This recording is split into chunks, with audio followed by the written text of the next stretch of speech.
I see Mark Norman at the airport. We fly down there together. We get to fucking South Carolina. We get to the hotel, whatever the fuck. They pick me up at 6:30. Gorgeous. It's gorgeous out. We do the show, and then it was one of the best. I couldn't believe that Wednesday night I was in bed at 10:30, and Thursday night I was out at fucking 1 in the morning, talking with people, smoking dope, eating edibles, you know. Just everybody was having a good time because the bus shows up at 3 to pick you up. So you got to stay up till 3 and just talk shit with people. You know, there was, what he did was he bought like, Bert sold all access tickets. So after the show, if you had all access tickets, you could come on up and hang out. So I think like maybe 30 people bought those tickets. And I got to tell you something. Everybody who came up there was fucking cool. Honest, Rogan buddy came by. Just these girls from Fort Lauderdale came by. They were great. I invited them at the hotel. They were realtors. All the, you know, just they sell like property management stuff. It was just really nice people. And 3 o'clock came. We started getting into the buses, talking shit. Big J, Mark Norman, Shane Gillis. We're all on the fucking bus with Bert. And guys, even Bert put up a video of me sitting in the bunk. I was fucking fine, guys. Look at my face. I'm fine. But I mean, listen, guys, I smoke dope in the morning. And I try to smoke dope in the afternoon. Like today, I got a little fucking high. But at night, I'm not getting high. I'm just chasing joints, one after the other, until you smoke yourself straight. And that night, I popped the edibles when I got off stage, which was maybe 9:15. So by 12, I'm on fire. And then by 3, I had cooled down a little bit, you know, so I was fine. I was talking with Mark. He was across from me. I was talking to Bert. I was talking to my man fucking Big J. And all of a sudden, it was time for Nappy Nunu time. I'm like, okay, this is going to work. Guys, I fucking got in my bunk. I plugged in the sleep apnea machine. I put my little mask on, and I was fine. And all of a sudden, I slid the curtain. And that's when my world turned upside fucking down.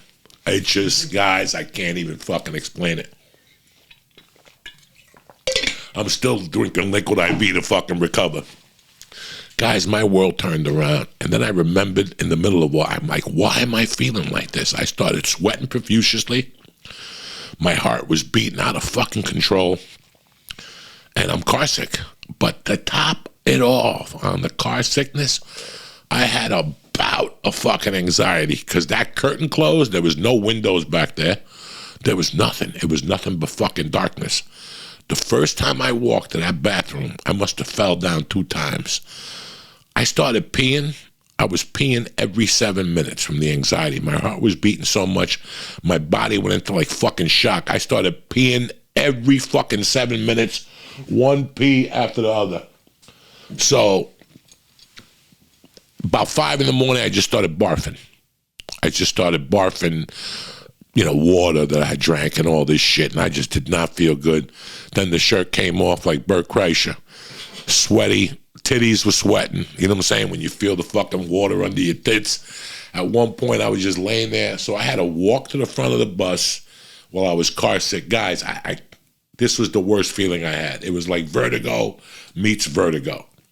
I had to walk to the front of the bus with my eyes closed. The bus is doing 70 miles a fucking hour. I'm hearing guys snoring. I'm hearing, and I'm like, what the fuck? I'm hearing little snores. I think it was like Big J had like a little snore. Very light, but some other guy was big, whatever. And I realized that in the front, the bunks were 3. So there was a top bunk, a middle bunk, and then a motherfucker in the bottom like a casket. And when I saw that casket, I was like, this is bullshit. I ran out to that front of the bus, and I sat in the bus was looking straight. So I sat on this side, and guys from the bus going like this, like I'm looking out the window, I'm starting to get fucking sicker. I'm just fucking dying. I'm just like, what the fuck? I could feel the sweat. I could feel the sweat in my ears. When you feel the sweat in your ears, you know there's a motherfucking problem. So I fucking sat there for like an hour in a weird position, like with my head on top of a box. And I just was sweating with my feet up, bent over, like legs all crooked. And that's when one of the fucking, the interns came out, one of the guys that works there, and he's like, dog, you don't look too good. I'm like, I ain't too fucking good. So he goes, we'll be landing. We'll be getting to Tennessee in like 40 minutes. So I was in Bristol, Tennessee. They drove me to a hotel. Guys, I could barely walk upstairs. Like, that's how fucked up I was. Like, I could barely walk in the hallway. I went to my room. I took a shower. I had a little puke on my chest. I had fucking sweats, you know. I took a shower. And I felt a little better. I drank a bunch of water. I drank a liquid IV. I brought like 10 liquid IVs with me. I drank a liquid IV because I had sweat like a fucking animal. And I felt a little better. I went downstairs. I had a couple eggs, some bacon, and I fucking hit the crib for the whole fucking day. But when I woke up, I had a splitting fucking headache. And you know what? The show must go on. I must have ate like 2 leaves. I went down there. Bristol, Tennessee was fucking great. I don't know if you people have ever been to Tennessee. I don't know if you people have ever been to the South. And this is why this was the best part of me ever doing comedy. It wasn't the shows. It wasn't. Best part of me doing comedy is I got to see this fucking country. And I got to tell you something. I love it. I love this fucking country. I love spots that nobody else would like. What I like, people think like you're a fucking mutt, dog. There's greater cities than that. I don't judge cities by architect or the restaurants. I judge the city by like the feel. Here I am in fucking Bristol, Tennessee. And I don't know if you're familiar with Southern hospitality. It is mind-boggling. It is mind-boggling. I mean, South Carolina was fucking tremendous. We stayed across a hotel from the Comedy Zone. I had been there earlier. I hadn't been to that club in 15 fucking years. I did a one-nighter there, maybe in 97, 98. But the people at the fucking, I ordered a pork taco in like a carnitas taco in South Carolina, guys. And when it came, I looked at it. It was an appetizer. It was 2 tacos.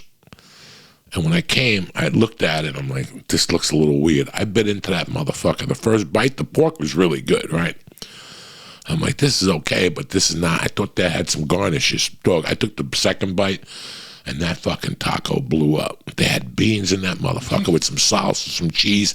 I had never tasted carnitas like that in my fucking life, and here I am in South Carolina, and I've been to San Diego, Mexico, L.A. I've been to every state where there's fucking Mexicans. I love all 4 different Mexican types of food. You got the Colorado type, you got the fucking New Mexico chili, that's Colorado too. Then you got Tex-Mex. I like it every fucking way, but I had never in my life had a taco as juicy and as delicious as these 2 motherfucking tacos in whatever, South Carolina, wherever the fuck I was. Look at the schedule.